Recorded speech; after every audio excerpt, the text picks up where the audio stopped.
Hi everyone. Today I will be presenting to you about Module 6, which focuses on an important aspect of our community development, social mobilization. So in this module, we will be exploring different types, key steps, and even overall processes involved in successfully mobilizing communities toward a common goal. So for this part of the presentation, I'll be focusing on a key material from the World Health Organization, or WHO, titled Regional Framework for Advocacy, Communication, and Social Mobilization, which was initially published back in 2011. Now, these documents lay out the ACSM framework, or the advocacy, communication, and social mobilization. It's been widely adopted across health programs, including tuberculosis, WASH, that stands for water, sanitation, and hygiene. And the most recent one would be the COVID-19 response efforts.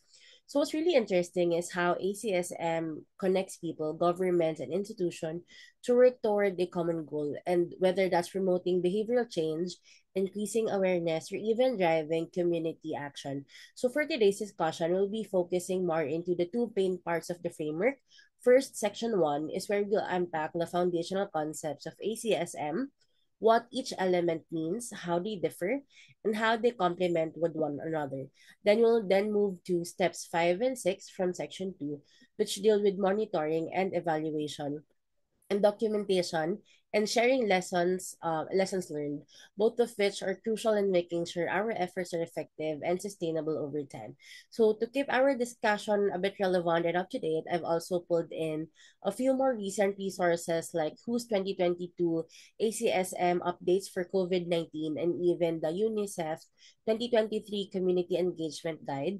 So this then offers us to a more fresh look at how ACSM principles are being adopted in real world context today. So let's start. Let's try to start with the basic. What is exactly ACSM means? So ACSM stands for Advocacy, Communication, and Social Mobilization. Three strategies that are most powerful when they work hand in hand. So first would be the advocacy. This is about influencing those in charge, like policymakers, funders, or even the local leaders.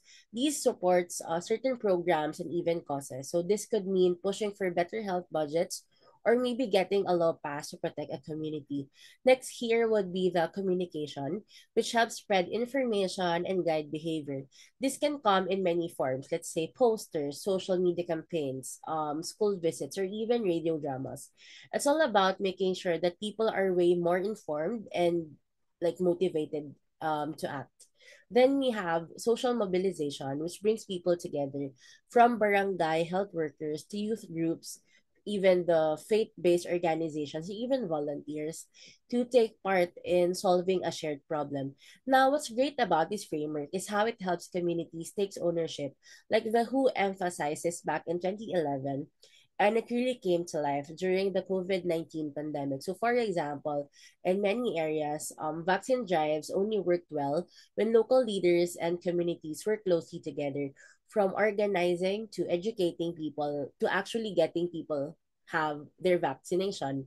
So, and even today, ACSM continues to guide long-term efforts like equity programs and local health initiatives, as highlighted again in the UNICEF 2023 reports.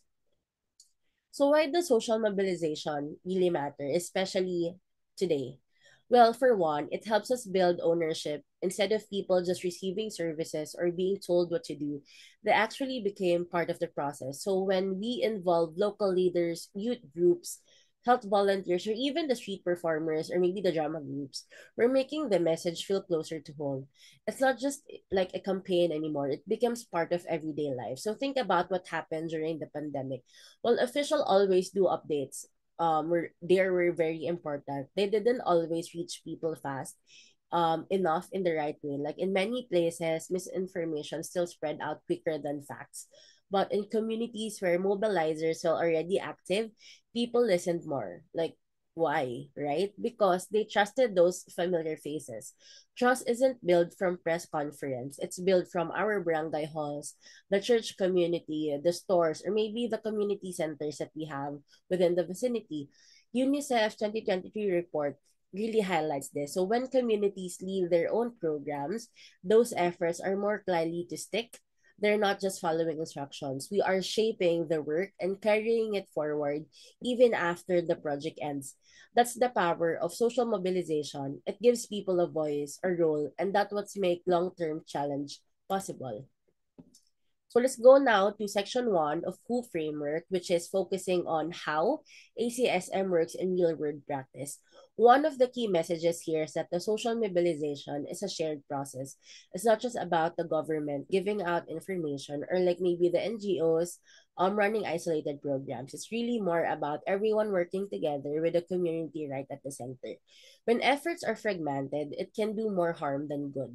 So ACSM helps fix that by bringing together advocacy, communication, and mobilization. It apparently ensures that the program are more into people-centered, well-aligned, and built into trust.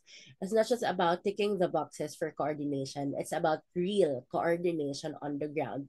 The Global Fund's 2022 report also backed this idea. So it showed how shared platforms where NGOs, even the government agencies and communities can lead to more effective long-term solutions, especially in areas like TB infected or maybe HIVs. In the end, it's very simple. When everyone has a seat at the table, the work becomes stronger, clearer, and even more impactful.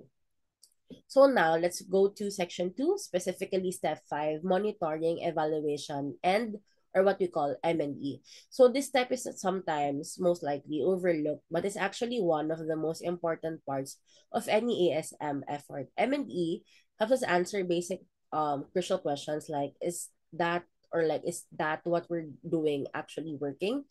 And apparently, no, it's not just about ticking boxes, as I've mentioned earlier, or maybe counting how many people attended a session.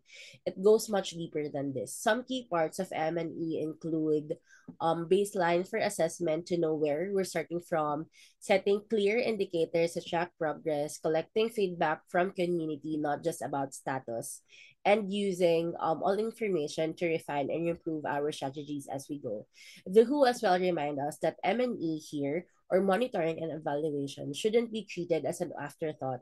It needs to be part of the plan right from the very beginning. Now we go to step six, which is documentation and sharing of lessons. And this is one of really more about into learning, reflecting, and even growing.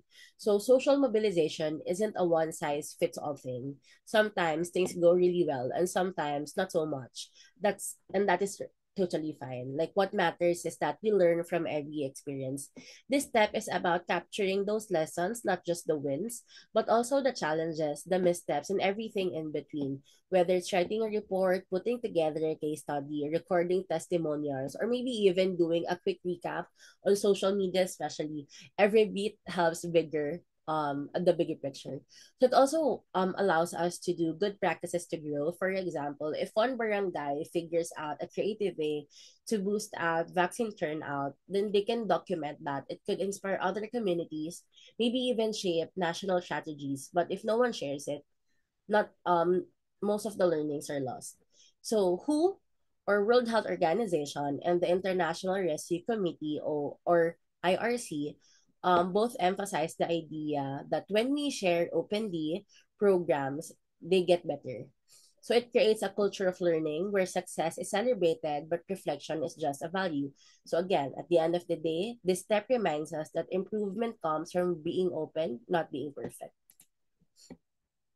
So just to wrap things up, here's the most important takeaway. ACSM isn't just a framework, it's a way of thinking. It reminds us that real change doesn't happen when we do things for communities. It happens when we do things with them. From planning to implementation, from monitoring to even learning.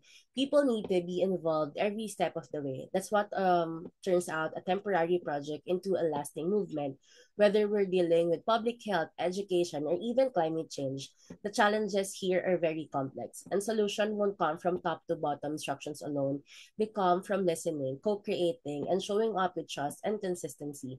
Social mobilization works because it centers people. It values their voices, their experiences, their leadership, and that's what makes it not just as powerful, but sustainable. So before we close, here are my references I used throughout the presentation. So there, thank you so much for listening.